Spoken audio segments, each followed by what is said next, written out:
हर खबर पर होगी आपकी पकड़। डाउनलोड कीजिए एबीपी लाइव ऐप। आप देख रहे हैं एबीपी न्यूज की एक खास सीरीज रेड जोन। बात अब मध्य प्रदेश की करेंगे, जहां कोरोना की वजह से जनजीवन बहुत ज्यादा प्रभावित हुआ है और खास तौर पर भोपाल और अब तो उज्जैन में भी हालात काफी खराब हैं। वैसे जोन के हिसाब से आप देखें तो 9 जिले खतरे यानी रेड जोन में हैं, 19 जिले ऑरेंज जोन में हैं, वहीं 26 जिले सेफ जोन है यानी कि ये ग्रीन जोन है। तो ये सबसे अच्छी खबर है मध्य प्रदेश से। अब सवाल यह कि सरकार क्या कर रही है, ब्रजेश राजपूत की एक पड़ताल आपको दिखाते हैं।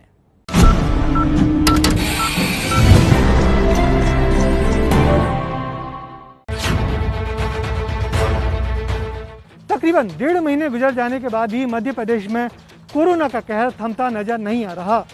रेड जोन बने उज्जैन, भोपाल में ये बीमारी जहां नए नए इलाकों में पैर पसार रही है, वहीं प्रदेश के छोटे छोटे जिलों से भी कोरोना के रोगी अब सामने आने लगे हैं।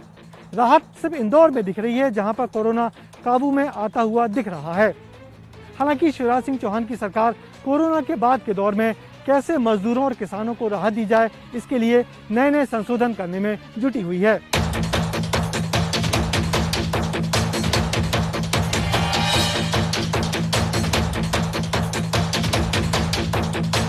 आखिर वही हुआ जिस बात का डर था। भोपाल गैस पीड़ितों का शहर है। यहाँ की 25% आबादी ने गैस कांड झेला हुआ है। 1984 में जब यहाँ गैस रिसी थी तो उसने गैस प्रभावितों के फेफड़े कमजोर कर दिए हैं। यही वजह है कि बीमारी उनके लिए जानलेवा साबित हुई। कोरोना से भोपाल में जितनी मौतें हुई हैं उसमें से 7% गैस पीड़ितों से जुड़ी हुई हैं। Indian council of medical research यानी कि ICMR ने पहले ही चेता दिया था कि कोरोना का असर कमजोर श्वसन तंत्र या जिनको फेफड़ों की बीमारी है उन पर ज्यादा होगा। यही वजह रही कि अधिकतर गैस पीड़ित इस बीमारी के आसान शिकार बन गए। भोपाल में गुरुवार तक जो मरने वालों का आंकड़ा 22 था, उसमें से 16 गैस पीड़ित निकले। गैस पीड़ितों की बीमारी कमजोर इम्यून सिस्टम के कारण भी बढ़ी। इन लोगों में कोरोना संक्रमण होने पर मृत्यु की दर 6 से लेकर 10 गुनी ज्यादा होती है।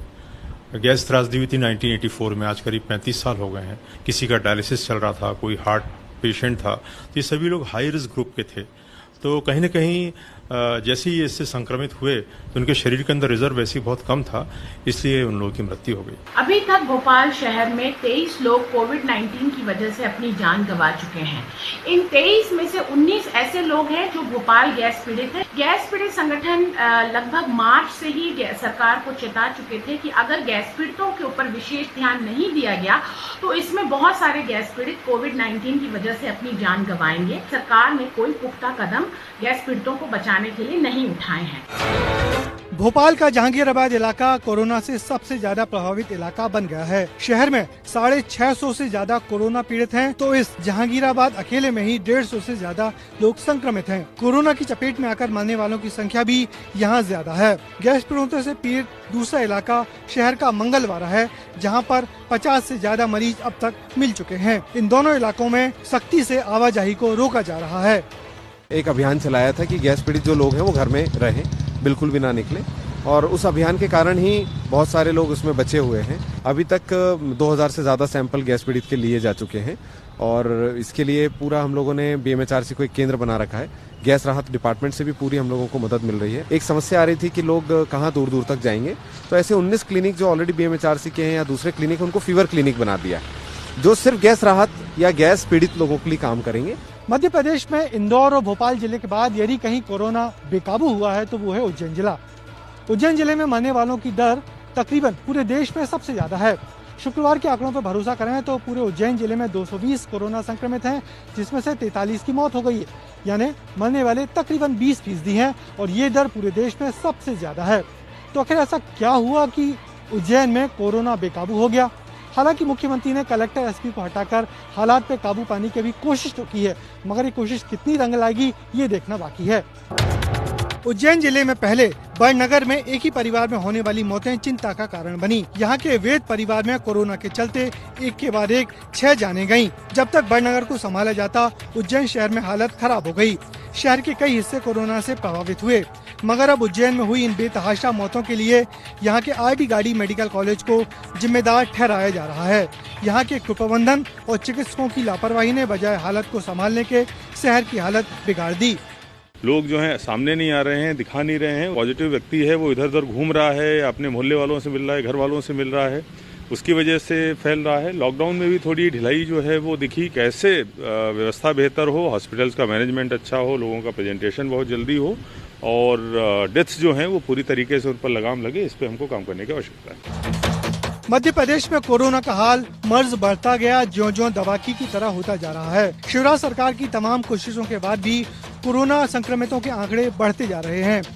पिछले 1.5 महीने में ही प्रदेश में कोरोना के मरीज 3,252 हो गए, तो कोरोना में दम तोड़ने वालों की संख्या भी 200 के पास यानी कि 193 हो गई है। कोरोना प्रदेश के 38 जिलों में पैर पसार चुका है। प्रदेश में कोरोना पॉजिटिव में लगभग 6% लोग दम तोड़ रहे हैं। मौत की ये दर देश में सबसे ज्यादा है। हालांकि अब तक 1,231 लोग ठीक भी हो चुके हैं। प्रदेश में राहत की खबर अब इंदौर से आनी शुरू हुई है, जहां पिछले हफ्ते से अब काफी सुधार हुआ है। इंदौर में मृत्यु दर पिछले 25 दिन में 7% तक घट गई है। मरीजों के अच्छे होकर घर लौटने का प्रतिशत भी बढ़ा है। शहर में 1700 कोरोना के मरीज हैं, मगर 600 मरीज ठीक भी हो गए हैं, यानी कि 37% की रिकवरी रेट के साथ इंदौर देश में दूसरे नंबर पर है। खुशी की बात यह है कि सर्वे करने गई उक्त डॉक्टर टीम पर हमला का चर्चा में रहने वाला टाटपट्टी बाखल इलाका भी अब कोरोना मुक्त हो गया है। बहुत ज़्यादा सुधार है शहर में। कुछ पॉकेट्स हमारे अभी भी हैं जिसमें हल्के फुल्के केसेस निरंतर आ रहे हैं। उन पॉकेट्स को हम लोग आइडेंटिफाई करते रहते हैं, क्योंकि हमारे सर्वे जो काम है पूरा ऐप के माध्यम से पूरा कंट्रोल हो रहा है। आज इस स्थिति में अब दूसरा प्रेशर ये आने लग गया है, क्योंकि इकोनॉमिक सिटी है ये, तो उसके प्रेशर आने लग गए हैं खोलने के लिए। तो हम लोगों को समझा रहे हैं, धीरे धीरे खोल रहे हैं उसको। मध्य प्रदेश के छोटे छोटे जिलों में फैल रहा कोरोना अब सरकार के लिए चिंता का विषय है। हालांकि सरकार अब कोरोना के बाद के दिनों की योजना बनाने में व्यस्त है कि कोरोना काल के बाद होने वाली बेरोजगारी कैसे दूर करेगी। इसके लिए श्रम कानूनों में संशोधन से लेकर किसानों को राहत देने के लिए मंडी कानूनों में बड़े पैमाने पर बदलाव किए जा रहे हैं।